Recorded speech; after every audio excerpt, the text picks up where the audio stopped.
قرآن مجید میں دو قسم کی آیات ہیں، ایک محکم آیات ہے، خود سورہ آل عمران میں اللہ فرماتے ہیں کچھ محکم آیات ہیں، کچھ متشابہات ہیں، یعنی کچھ کا معنی واضح ہے، قل هو اللہ احد، کہو کہ اللہ، اس کا معنی واضح ہے نا، یہ محکم ہے۔ کچھ متشابہات ہے، جیسے ید اللہ، اللہ کے ہاتھ، یہ اللہ کے تو ہاتھ ہی نہیں، یہ متشابہ ہے۔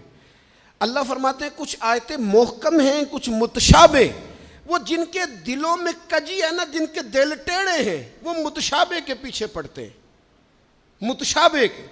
یہ جو آپ کو ملنگ ملیں گے نا، ملنگ، وہ آپ سے پوچھیں گے اے اصلی نماز کیڑی ہوندی ہے؟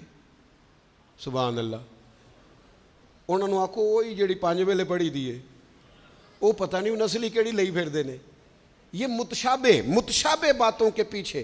اچھا، نبی پاک علیہ السلام معراج پہ گئے، سرکار نے واپس آ کے فرمایا چغلی کرنے والے کو یہ سزا ملے گی، معاذ اللہ زنا کرنے والے کو یہ سزا ملے گی، جو خطیب لوگوں کو تقریر سنائے خود عمل نہ کرے اسے یہ سزا ملے گی۔ ان باتوں پر وہ توجہ نہیں کرتے کہ سرکار نے یہ بیان کیا۔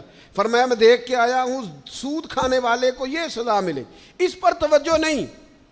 وہ پوچھتے کیا ہیں؟ کہتے ہیں یہ بتائیں براق جس پہ حضور بیٹھ کے گئے تھے اس کا رنگ کیسا تھا؟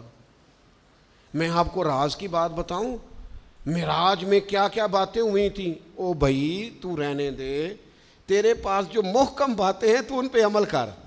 شریعت میں کچھ چیزیں واضح، مثلا ایک مسئلہ ہے، مسئلہ تقدیر۔ تقدیر پر ایمان لانا ضروری ہے، پر اس کی تشریحات میں نہیں جانا چاہیے۔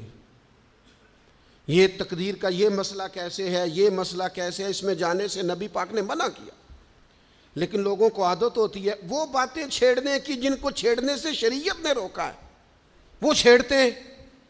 یہ آپ حدیث پاک سنیے، حضرت ابو ہریرہ رضی اللہ تعالیٰ عنہ ارشاد فرماتے ہیں ہم سب لوگ ایک دن بیٹھے تھے تو کچھ لوگ مسئلہ تقدیر پر بحث کر رہے تھے، سرکار تشریف لے آئے، فرماتے ہیں حضور نے ہمیں وہ باتیں کرتے سنا مسئلہ تقدیر پر، تو نبی کریم صلی اللہ تعالی علیہ وآلہ وسلم کے رخسار مبارک، یہ حضرت ابو ہریرہ کے لفظ ہیں، فرماتے ہیں حضور کے غصے سے مقدس رخسار اتنے سرخ ہو گئے جس طرح کے انار نچوڑ دیا ہو رخساروں پر، جلال آیا نبی کریم کو۔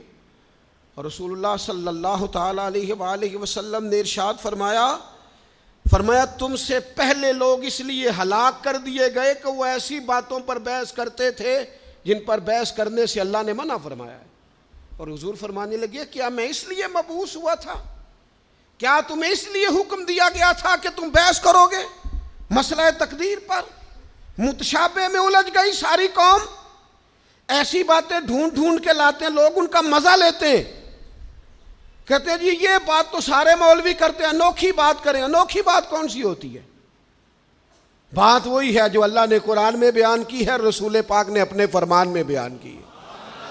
آپ چھپی ہوئی باتوں کی ٹو میں نہ پڑیں، جن باتوں سے منع کیا ہے۔